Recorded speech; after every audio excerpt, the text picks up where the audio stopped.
ദൈവനാമത്തിന് മഹത്വമുണ്ടാകട്ടെ. എല്ലാവർക്കും പ്രഭാത വന്ദനം അറിയിക്കുന്നു. ഒരു പുതിയ ദിവസത്തിന്റെ പുലർക്കാലം കൂടെ കർത്താവ് നമുക്ക് ദാനമായി തന്നിരിക്കുന്നു.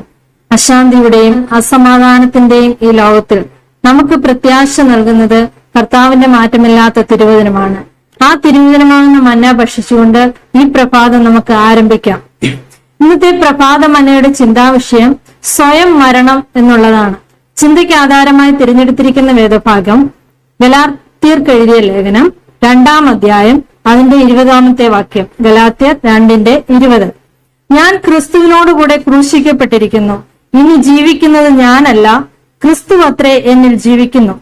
ഇപ്പോൾ ഞാൻ ജഡത്തിൽ ജീവിക്കുന്നതോ എന്നെ സ്നേഹിച്ച് എനിക്ക് വേണ്ടി തന്നെത്താൻ ഏൽപ്പിച്ചു കൊടുത്ത ദൈവപുത്രങ്കിലുള്ള വിശ്വാസത്താൽ അത്രേ ജീവിക്കുന്നത്. ആരുടെ വാക്കുകളാണിത്? അപ്പോസ്തലനായ പൗലോസിന്റെ വാക്കുകൾ. ഒരു കാലത്ത് കർത്താവിന്റെ ക്രൂശിന് വിരോധമായി ജീവിച്ചവൻ, ക്രിസ്തു മാർഗത്തെ തകർക്കുവാൻ ഇറങ്ങിപ്പുറപ്പെട്ടവൻ, ക്രിസ്ത്യാനികളായ പുരുഷന്മാരെ സ്ത്രീകളെയും പിടിച്ചുകെട്ടി യെരുശലേമിലേക്ക് കൊണ്ടുവരുവാൻ റോമാ ഗവൺമെന്റിന്റെ അധികാരപത്രം ലഭിച്ചവൻ. എന്നാൽ ദമസ്കോസിൽ വെച്ച് കർത്താവിനാൽ പിടിക്കപ്പെട്ടപ്പോൾ പൗലോസ് പറഞ്ഞ വാക്കുകളാണ് നമ്മൾ ഇവിടെ വായിച്ചത്. ഗലാത്യർ 2:20. ഞാൻ ക്രിസ്തുവിനോടുകൂടെ ക്രൂശിക്കപ്പെട്ടിരിക്കുന്നു. ഇനി ജീവിക്കുന്നത് ഞാനല്ല, ക്രിസ്തു അത്രേ എന്നിൽ ജീവിക്കുന്നു. ഇപ്പോൾ ഞാൻ ജഡത്തിൽ ജീവിക്കുന്നതോ എന്നെ സ്നേഹിച്ച് എനിക്ക് വേണ്ടി തന്നെത്താൻ ഏൽപ്പിച്ചു കൊടുത്ത ദൈവപുത്രങ്കിലുള്ള വിശ്വാസത്താൽ അത്രേ ജീവിക്കുന്നത്. കർത്താവ് ഒരുവന്റെ ഉള്ളിലേക്ക് വന്നാൽ ഉണ്ടാകുന്ന മാറ്റം എത്ര വലിയതാണെന്ന് പൗലോസിന്റെ ജീവിതം നമ്മെ ചൂണ്ടിക്കാണിക്കുന്നു. ഒരിക്കൽ ക്രൂശിന് വിരോധിയായിരുന്നവൻ ക്രൂശിന്റെ ധീര പോരാളിയായി മാറി. തനിക്ക് സഞ്ചരിക്കാവുന്ന ലോകങ്ങളിലെല്ലാം സഞ്ചരിച്ചു കർത്താവിനെ സാക്ഷീകരിച്ചു.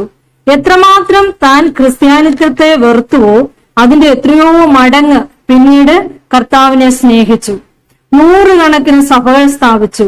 ജനലക്ഷങ്ങളെ ക്രിസ്തുവിലേക്ക് ആകർഷിച്ചു. ഇന്നും പൗലോസിന്റെ ഈടുറ്റ ലേഖനങ്ങൾ ക്രിസ്തീയ വിശ്വാസത്തിന്റെ കാതലായിട്ട് നിലനിൽക്കുന്നുണ്ട്. പ്രിയമുള്ളവരെ, ഒരുവൻ ക്രിസ്തുവിലായാൽ അവൻ പുതിയ സൃഷ്ടിയായി തീരുന്നുവെന്ന് പൗലോസിന്റെ ജീവിതം നമ്മെ ചൂണ്ടിക്കാണിക്കുന്നു. ക്രിസ്ത്യാനിത്വത്തിന്റെ അന്തകനായി തീരാൻ ഇറങ്ങിപ്പുറപ്പെട്ടവൻ അവസാനം ക്രിസ്തുവിന്റെ രക്തസാക്ഷിയായി മാറി. പൗലോസിന്റെ ഓരോ തുള്ളി ചോരയിൽ നിന്നും ആയിരക്കണക്കിന് പൗലോസുമാർ കർത്താവിന് വേണ്ടി എഴുന്നേറ്റു. പൗലോസിനെ പോലെ നമുക്കും ക്രിസ്തുവിന്റെ ധീര പോരാളിയായി തീരാം. പൗലോസിനോട് ചേർന്ന് നമുക്കും ഇപ്രകാരം തീരുമാനമെടുക്കാം. നാം ആദ്യം വായിച്ചതുപോലെ ഗലാത്യർ 2:20 ഞാൻ ക്രിസ്തുവിനോടുകൂടെ ക്രൂശിക്കപ്പെട്ടിരിക്കുന്നു. ഇനി ജീവിക്കുന്നത് ഞാനല്ല, ക്രിസ്തു അത്രേ എന്നിൽ ജീവിക്കുന്നു. ഇപ്പോൾ ഞാൻ ജഡത്തിൽ ജീവിക്കുന്നതോ എന്നെ സ്നേഹിച്ച് എനിക്ക് വേണ്ടി തന്നെത്താൻ ഏൽപ്പിച്ചു കൊടുത്ത ദൈവപുത്രങ്കിലുള്ള വിശ്വാസത്താൽ അത്രേ ജീവിക്കുന്നത്. ഈ തിരുവചനങ്ങളാൽ ദൈവം നമ്മെ അനുഗ്രഹിക്കുമാറാകട്ടെ. ആമേൻ. നമുക്ക് പ്രാർത്ഥിക്കാം. പ്രാർത്ഥനയ്ക്ക് മുമ്പായിട്ട് ഇന്ന് ജന്മദിനമുള്ള പ്രിയപ്പെട്ടവരുണ്ട്. കണ്ണമ്പള്ളി സഭയിലെ ജിഷ ബിജു, കുറ്റപ്പുഴ സഭയിലെ ബേബി ജോഷ് ഡേവിഡ് ജോഷുവ. ഈ പ്രിയപ്പെട്ടവരെ ഓർത്ത് നമുക്ക് പ്രാർത്ഥിക്കാം. കൂടാതെ നമ്മുടെ പ്രാർത്ഥനയിൽ പ്രയാസത്തിലും ദുഃഖത്തിലും വിഷമത്തിലും ഇരിക്കുന്നവർക്ക് വേണ്ടിയും രോഗികളായി ഭാരപ്പെടുന്ന എല്ലാ പ്രിയപ്പെട്ടവരെ ഓർത്ത് നമുക്ക് പ്രാർത്ഥിക്കാം.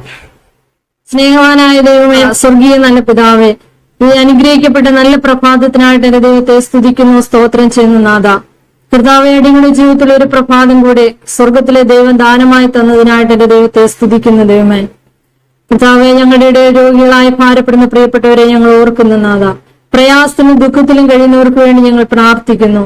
പലവിധമായ മാനസിക സംഘർഷങ്ങളിലൂടെ കടന്നു പോകുന്നവർക്ക് വേണ്ടി പ്രാർത്ഥിക്കുന്നു. കർത്താവേ, ഇന്ന് പകൽക്കാലം ഞങ്ങളുടെ പ്രിയപ്പെട്ടവരെ എന്ത് പ്രയാസമായിരുന്നാലും എന്ത് രോഗമായിരുന്നാലും വിടുവിപ്പാൻ സൗഖ്യമാക്കുവാൻ എന്റെ ദൈവം സർവശക്തനാകിയാൽ നന്ദിയോടെ സ്തുതിക്കുന്നു. ദൈവമേ, ഞങ്ങളുടെ എല്ലാ സഹോദരങ്ങളെയും ദൈവകരങ്ങളിൽ ഏൽപ്പിച്ച് പ്രാർത്ഥിക്കുകയാണ്.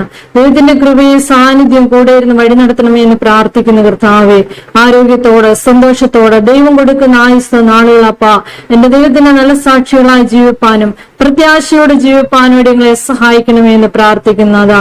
ഇന്ന് ജന്മദിനമുള്ള 2 പ്രിയപ്പെട്ടവരെയും ദൈവകരങ്ങളിൽ ഏൽപ്പിച്ച് പ്രാർത്ഥിക്കുന്നു. ഇതുവരെ നിന്റെ മക്കളെ നടത്തിയതിനായ സ്തോത്രം.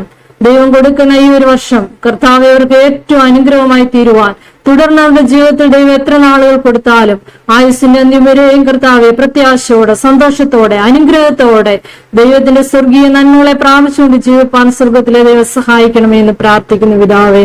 ഈ ഒരുപാട് കാലം എന്റെ ദൈവത്തിന്റെ കൃപയിൽ അടിയങ്ങളെ മറയ്ക്കണം. നിങ്ങൾക്ക് തരുന്ന നാളുകൾ ആയുസ് കർത്താവേ, ദൈവത്തിന്റെ നല്ല സാക്ഷികളായ ദേശത്ത് ശോഭിപ്പാൻ, അനേകർക്ക് പ്രയോജനപ്പെടുന്ന നല്ല ക്രൈസ്തവ ജീവൻ നയിപ്പാൻ അടിയങ്ങളെ എല്ലാവരെയും സഹായിക്കണമെന്ന് പ്രാർത്ഥിക്കുന്നു. അടിയങ്ങളുടെ പ്രാർത്ഥന കേട്ടതിനായ സ്തോത്രം. സർവമാനവും മഹത്വവും യേശു എടുക്കണം. സകലവും ദൈവം കേൾക്കണം. നല്ല പിതാവേ, ആമേൻ. എല്ലാവർക്കും നല്ലൊരു ദിവസം ആശംസിക്കുന്നു. ദൈവം നമ്മെ എല്ലാവരെയും അനുഗ്രഹിക്കുമാറാകട്ടെ. ആമേൻ.